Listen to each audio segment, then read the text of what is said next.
जय श्री राधे कृष्ण। सौभाग्य का आधार संयम है। हर प्रकार संयम रखने से मनुष्य के सुख और सौभाग्य में वृद्धि होती है।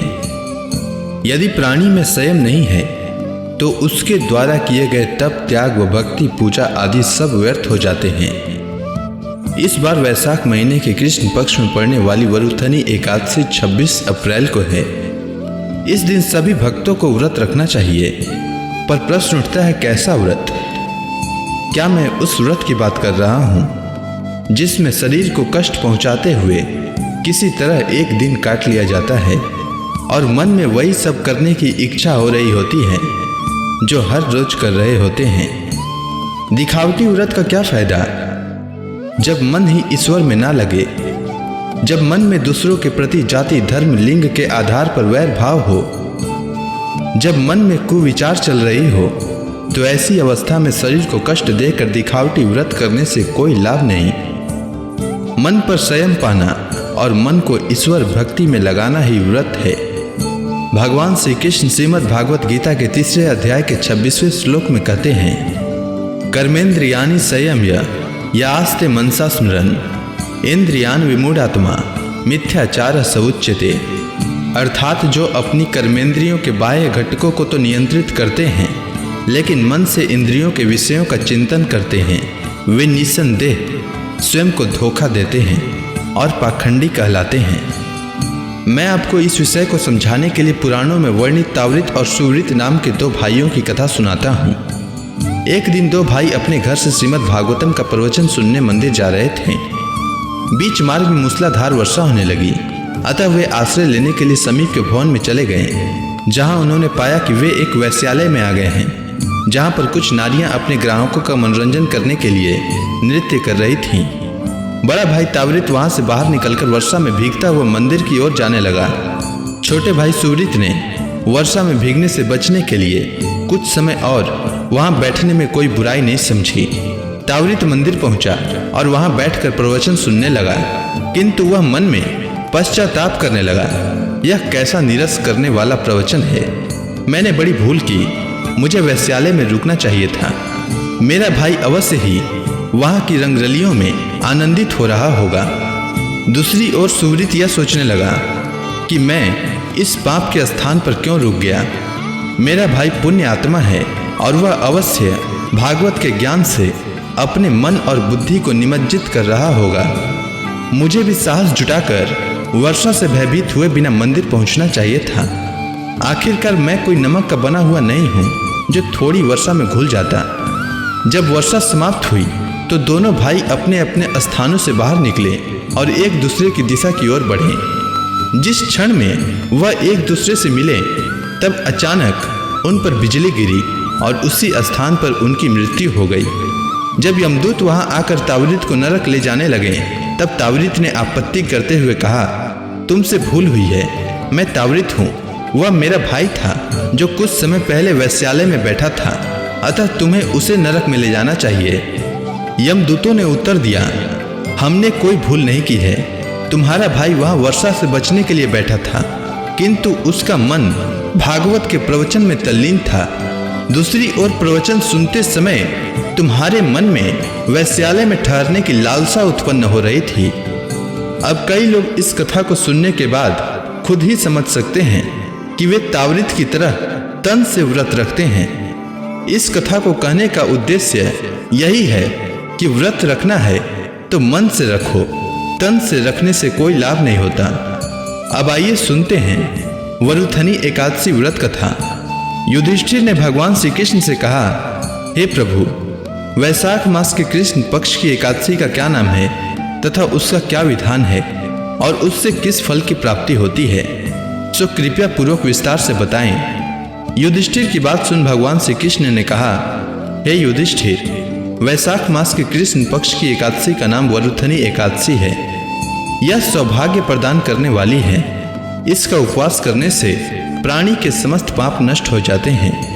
यदि इस उपवास को दुखी सधवा स्त्री करती है तो उसे सौभाग्य की प्राप्ति होती है। वरुथनी एकादशी के प्रभाव से ही राजा मानधाता को स्वर्ग की प्राप्ति हुई थी। वरुथनी एकादशी के उपवास का फल 10 सहस्त्र वर्ष तपस्या करने के फल के समान है। कुरुक्षेत्र में सूर्य ग्रहण के समय जो फल एक बार स्वर्ण दान करने से प्राप्त होता है, वही फल वरुथनी एकादशी का उपवास करने से प्राप्त होता है। इस व्रत को करने से प्राणी इस लोक में और परलोक दोनों में सुख पाते हैं और अंत में स्वर्ग के भागी बनते हैं। हे राजन, इस एकादशी का उपवास करने से मनुष्य को इस लोक में सुख और परलोक में मुक्ति प्राप्त होती है। शास्त्रों में कहा गया है कि घोड़े के दान से हाथी का दान श्रेष्ठ है और हाथी के दान से भूमि का दान श्रेष्ठ है।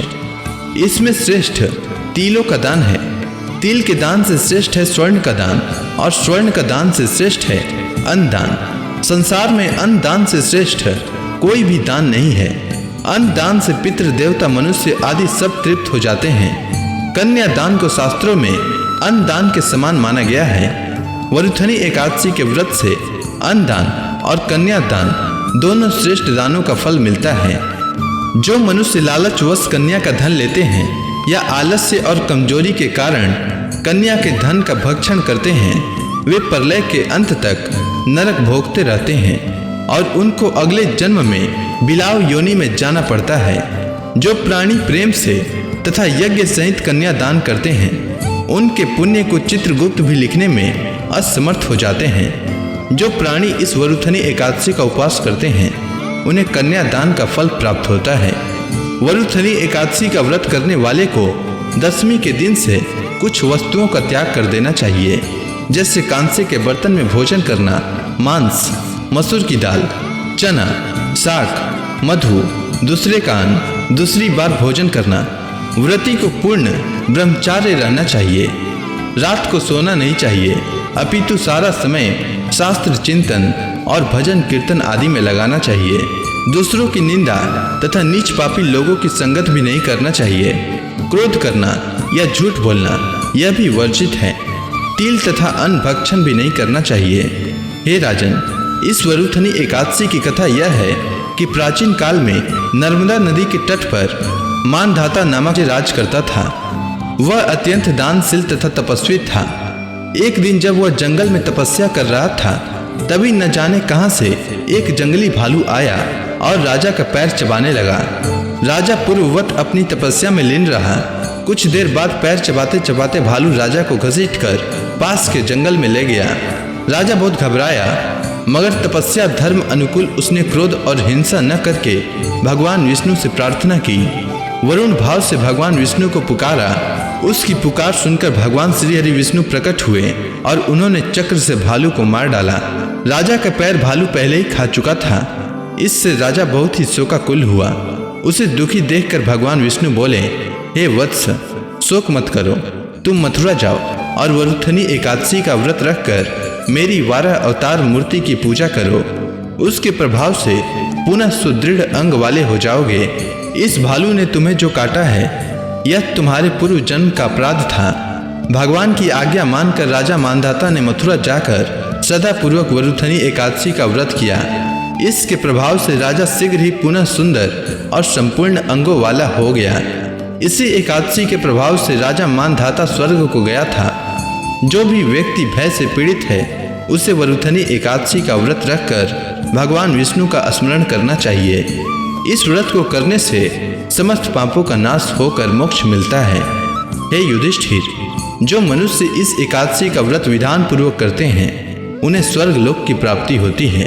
अतः मनुष्य को निष्कृष्ट कर्मों से डरना चाहिए। इस व्रत के महात्म्य को पढ़ने या सुनने से 1 सहस्त्र गोदान का पुण्य प्राप्त होता है। इसका फल गंगा स्नान करने के फल से भी अधिक है। उम्मीद है आपको वरुथनी एकादशी व्रत की कथा अच्छी लगी होगी। धन्यवाद।